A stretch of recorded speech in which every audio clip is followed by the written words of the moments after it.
Hello and welcome back to Planet Nibiru, where anything is possible. Today we're going to be talking about the strange story of Mr. Edward Mordrake.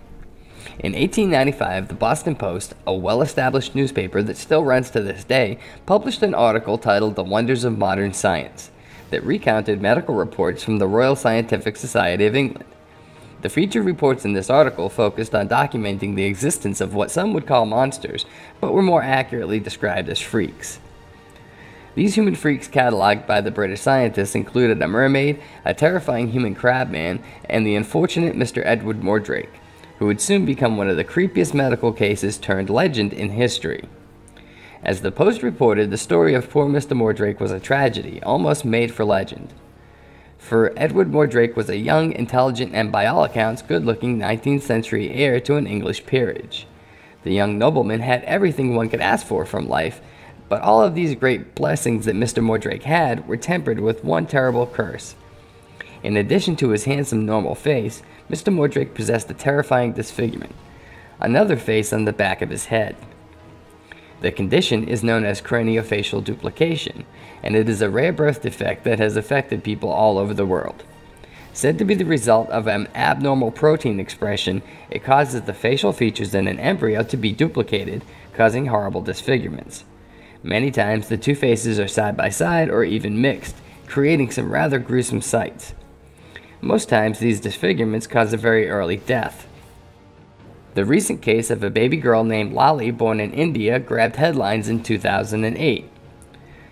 Lali Singh was born to poor farm-working parents in the northern Indian village of Sani Sampura in 2008. Unlike Mr. Mordrake and others who have suffered this fate, she was worshipped as a reincarnation of a Hindu goddess until she died at a mere 5 months old.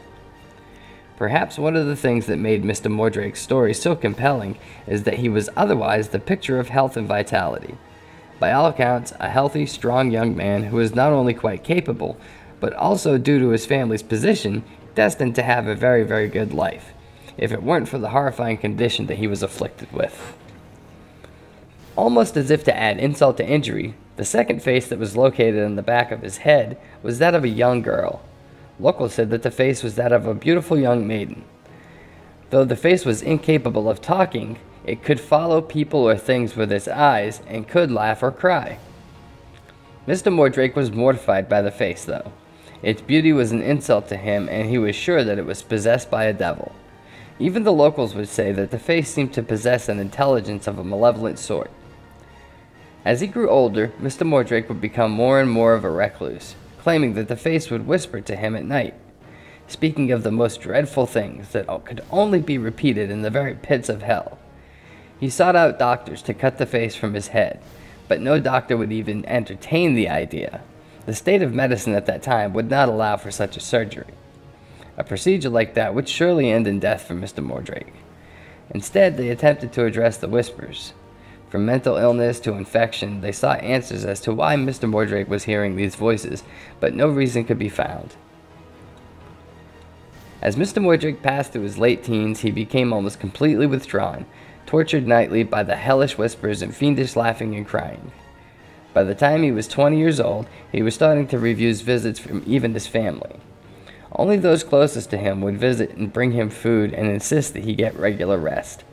They watched as he wasted away, barely eating and hardly sleeping due to the hellish whispers. His condition became fatal shortly after his 23rd birthday.